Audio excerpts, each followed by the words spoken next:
Now, you may have read recently how Jessica Watson's mother said her daughter suffered from dyslexia, and at the age of 11, she had to read Lionheart to her because Jessica could not read the book herself. Now, clearly this issue has not impeded her life or success, but she's not alone. Superstars like Whoopi Goldberg, Tom Cruise, John Lennon, Anthony Hopkins, even Albert Einstein suffered from dyslexia. So what do we do about it? How can you treat it? When can it be diagnosed? Darren Thomas from the Erlen Dyslexia Centre joins us. Good morning, Darren. Good morning, Kerry Ann. How are you? Now, dyslexia as a learning difficulty, it is a brain difference. How does a dyslexic person look at information? What happens is the brain tends to process information in an inconsistent manner. And so we find that many people with dyslexia see different visual distortions that make it hard for them to process the information. Okay.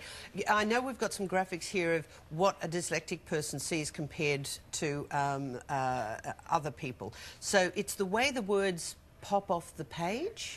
Yes, it's also the way that the inconsistency of the way the words are when they're presented. So this example here, and there are different types of dyslexia? That's right. Okay, blurry, the halo. Now, as I look at this,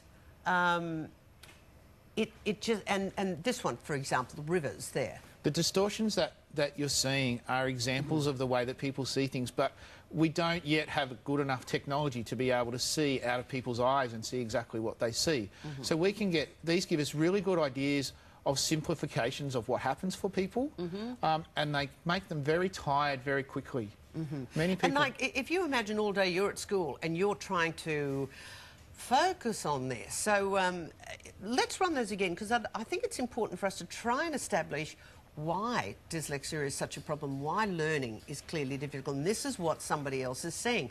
The blurriness must be so distracting, and you just ignore it after a while and go into your own world. And that's where we have children who come up with attention difficulties, that they look like they're meant to be focusing on the print, but they can't, and so they start to focus on other things around them and the people around them. The concentration becomes really, really hard, and they tend to find that they get sore eyes, they can get headaches, they have enormous difficulties with reading and spelling.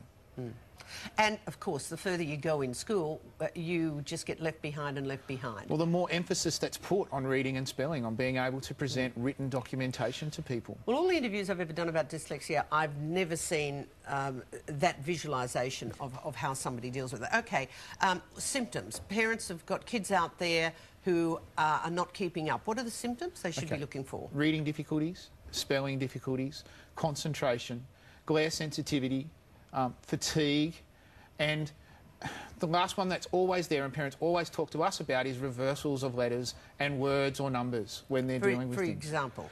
Was and saw is the most common one that parents will ring us and say, my child is still doing this, they're 7 or 8 years old, and it's important to understand that all... So they just transpose words? They transpose words, turn them around the wrong way, or interchange small words.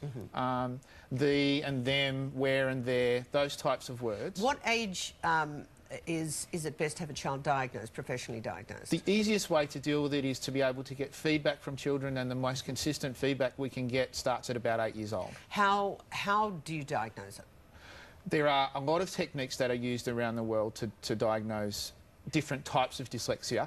The types of dyslexia that you've seen on the screen are best dealt with by the Erlen method, which deals with the visual distortion and using tinted filters to stop that distortion. Why does a tinted filter, and I notice you've got glasses on, you're dyslexic. I am. So you still, at this age, have to wear those tinted glasses? I wear them all the time, all day, because the glare and the fatigue and the pinpricks of light distract and make you tired even as an adult, and so concentration is much easier later in the day.